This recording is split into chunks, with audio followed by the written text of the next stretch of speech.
Hello! Aujourd'hui on se retrouve pour le premier tuto de fête et je suis trop contente de commencer les tutos de fête parce que je peux tout faire, c'est-à-dire que là actuellement tout ce qui est possible de se coller sur la tronche, je l'ai. Paillettes, fossiles, contouring, j'ai fait la totale. J'ai utilisé 10 000 produits et je me suis trop amusée à faire ce look. J'avais vu ce look des yeux sur Pinterest, je crois. Je me souviens que c'était sur des yeux clairs en tout cas, et j'avais adoré le mélange de bleu et de marron, et je me suis demandé ce que ça allait donner sur des yeux foncés, et j'adore le résultat, donc je suis super contente parce que ça va aller sur tous les iris, maintenant je le sais. J'espère vraiment que ça va vous plaire. N'hésitez pas à me dire ce que vous en pensez dans les commentaires, je vous laisse avec toutes les explications, et bon, vous n'êtes pas obligé d'utiliser autant de trucs que moi j'ai utilisé, mais du coup ça va vous donner plein de produits à voir en action, et je trouve que c'est ça le plus intéressant dans un tuto. Donc sur ce, trêve de blabla et je vous laisse avec la suite. On commence le ravalement de façade, parce que là vraiment c'est du ravalement de façade tellement j'en ai utilisé, avec le fond de teint bien sûr, parce que c'est le plus important quand vous faites un smoky, surtout il faut avoir un teint nickel. Dès que vous faites un maquillage un peu travaillé des yeux, si vous n'avez pas le teint qui va avec, ça ne va pas. Donc là j'utilise le Born This Way de Too Faced, qui est un fond de teint qui est assez couvrant. Plus encore quand vous l'appliquez au pinceau, moi je l'applique au Beauty Blender pour pas avoir justement trop de couvrance, mais il unifie parfaitement la peau et il fait un teint vraiment très naturel malgré cet effet couvrant. Donc vous en appliquez partout, vous n'oubliez pas les oreilles, la démarcation au niveau du front et au niveau du menton. Et ensuite je passe aux sourcils, avoir un regard bien défini aussi quand vous faites un maquillage voyant sur les yeux, c'est très important. Et les sourcils c'est vraiment le truc qui définit le regard, il n'y a vraiment pas mieux pour mettre en valeur un maquillage. Mais bon, là on passe parce que c'est chiant. Une bonne base pour faire tenir les fards et pour éviter qu'ils ne migrent dans les plis de la paupière, c'est vraiment hyper important. Moi j'utilise toujours le Paint Pot Soft Ochre de MAC, vous le savez depuis le temps, j'utilise vraiment cette base tout le temps parce que pour moi c'est la meilleure. Et ensuite comme premier fard, on va utiliser un fard de chez Makeup Geek, c'est le fard crème brûlée.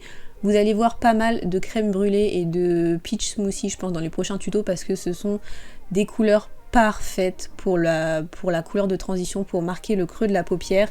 Donc je l'applique très grossièrement avec un gros pinceau, c'est juste pour donner un peu plus de définition au regard et pour pouvoir ensuite mélanger les fards plus facilement entre eux. Donc ce que je vais faire c'est que je vais utiliser des fards de plus en plus foncés pour démarquer ce creux de paupière. Je commence par ce fard là qui est le plus clair. Et ensuite j'enchaîne avec Coco Bear, toujours de chez Makeup Geek, qui est cette fois un marron avec des sous-tons chauds. J'utilise des sous-tons chauds parce que je vais utiliser en paupière mobile un fard froid et j'ai voulu un peu réchauffer le fard que je vais utiliser. Vous pouvez utiliser des fards froids évidemment, vous faites comme vous voulez. C'est un tuto, donc vous faites comme vous voulez, moi je vous donne juste ce que moi j'ai aimé faire. Donc je l'applique avec un pinceau un peu plus défini et ensuite je reprends mon gros pinceau et je remélange. L'important c'est vraiment d'estomper entre chaque étape. Maintenant je prends un fard encore plus foncé, là c'est un marron et cette fois-ci c'est un marron froid et je vais le mettre vraiment très précisément dans le creux de paupière avec un tout petit pinceau, vous voyez, et je vais en mettre un petit peu aussi au coin externe de la paupière, pas beaucoup. Je reste cette fois-ci dans le coin externe complètement, je rentre pas le fard complètement jusqu'à l'intérieur et je reprends un pinceau estompeur et je re-estompe. Vous voyez, c'est un travail qui est fastidieux mais l'important c'est d'estomper à chaque fois.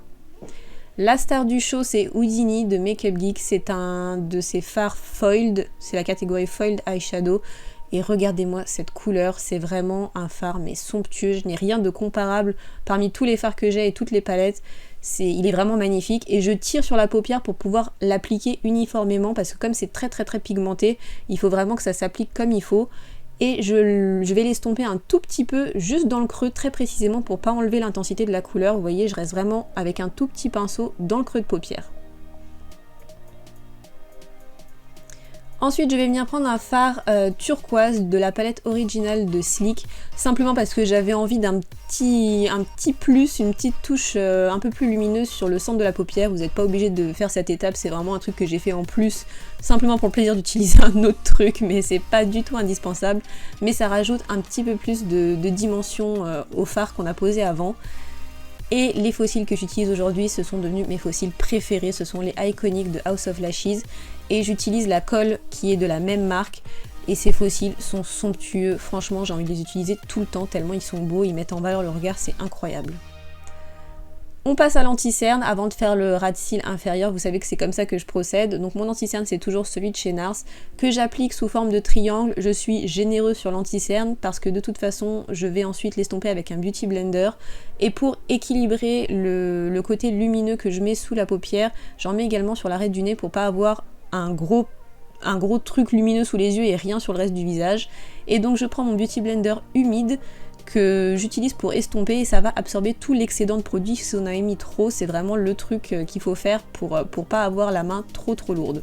Et ensuite, un nouveau truc que je fais depuis quelques temps et que je voulais vous montrer, c'est la technique du baking ou cooking. C'est-à-dire que je prends mon beauty blender toujours humide, je le trempe dans la poudre libre et je vais en mettre une tonne en fait sur mon anti-cerne. Ça va servir à fixer l'anti-cerne et ça ne va plus bouger de la journée. Je peux vous assurer que cette technique, c'est une tuerie. Donc je vais laisser poser pendant quelques minutes, le temps de faire tout le reste et le temps que la poudre cuise, entre guillemets.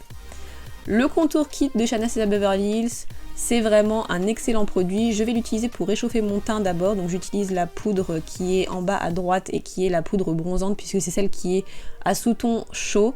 Et je vais appliquer ça sur le front et également sur les pommettes, un petit peu sur la mâchoire. C'est vraiment pour réchauffer le teint, donner bonne mine. Il ne s'agit pas là de remplacer un contouring ou un blush, c'est simplement pour apporter un peu de chaleur au visage. Et ensuite je vais prendre les deux autres couleurs que je vais mélanger qui cette fois-ci sont vraiment beaucoup plus froides et là je vais m'en servir pour faire un léger contouring au niveau des joues. Donc vous voyez je prends un pinceau tout plat et je vais venir marquer, en fait faire une ligne droite au niveau du creux des joues et ensuite je vais estomper toujours vers le haut pour ne pas faire descendre la couleur et donner un effet un peu terreux, un peu moche au teint, toujours estomper vers le haut pour lifter le visage. Maintenant que la poudre est restée au moins 10 bonnes minutes sur mon visage, je vais l'estomper. Alors faites bien attention à bien estomper, qu'il ne reste pas de résidus. Et franchement, ça donne un résultat mais complètement incroyable. Ça ne bouge pas de la journée et surtout, si vous êtes prise en photo ou filmée pendant votre soirée, mais n'hésitez pas à utiliser cette technique parce que ça se photographie incroyablement bien. On dirait que c'est retouché tellement c'est beau. Et ensuite je vais mettre un crayon noir dans ma muqueuse, ah non c'est pas un crayon noir, c'est un crayon marron pardon, un crayon marron dans ma muqueuse et je vais utiliser le fard que j'ai utilisé en bronzer, en ras de cils, parce que un bronzer ou n'importe quoi que vous utilisez sur le visage peut aussi être détourné et utilisé autrement et je vais m'en servir pour définir mon ras de cils. Je le mets avec un petit pinceau plat et ensuite j'estompe avec un pinceau crayon.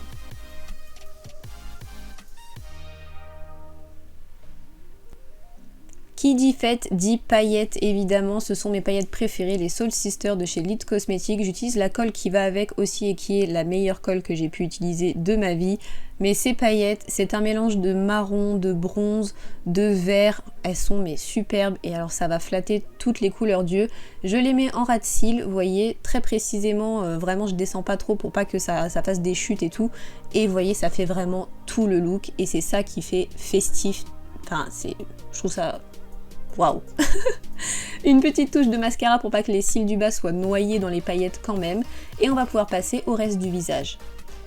Pour le blush, j'ai voulu utiliser quelque chose de très neutre. Donc j'utilise cette poudre de chez Milani qui est composée de plein de couleurs dans les tons marron. Et vous voyez, ça donne un côté très naturel, comme si on avait un peu utilisé un bronzer, mais en plus subtil avec ce côté très lumineux qu'ont les blushs normalement. Et je trouve que ça complimente très bien le look parce que je veux vraiment garder le focus sur les yeux, donc je ne voulais pas quelque chose de rose ou orange qui allait se voir beaucoup.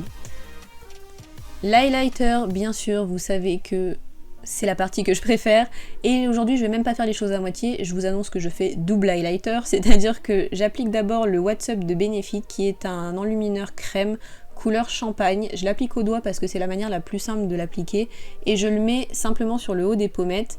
Et ensuite, je vais mettre un enlumineur poudre, le Mary Lou Manizer, qui est déjà un enlumineur qui est extrêmement pigmenté, mais le fait de le mettre sur une base crème, ça va l'intensifier en fait. Ça marche exactement comme un fard à paupières. Si vous mettez une base crème en dessous, ça intensifie encore plus la couleur. Et vous voyez, enfin là, si les astronautes ne voient pas mon highlighter, c'est qu'il y a un problème. Ensuite, je vais en mettre sur le bout du nez simplement le Marie Luminizer. Je fais pas quand même double highlighter partout sur la tête parce que sinon je vais ressembler à une boule à facettes.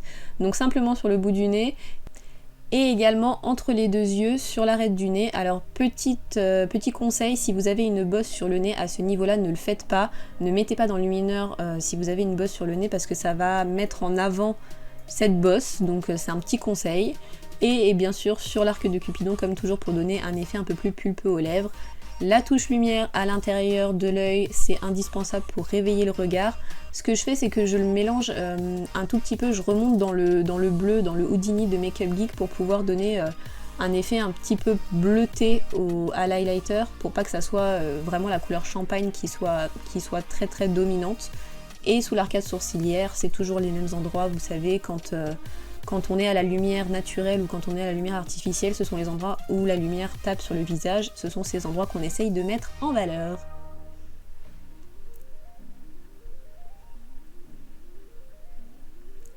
La dernière étape, les lèvres bien sûr. J'étais partie pour utiliser un rouge à lèvres, mais finalement en utilisant ce crayon, donc le Natural de chez NYX, qui est probablement le crayon que j'utilise le plus souvent parce qu'il va avec tout, quoi. C'est le crayon universel que tout le monde devrait avoir.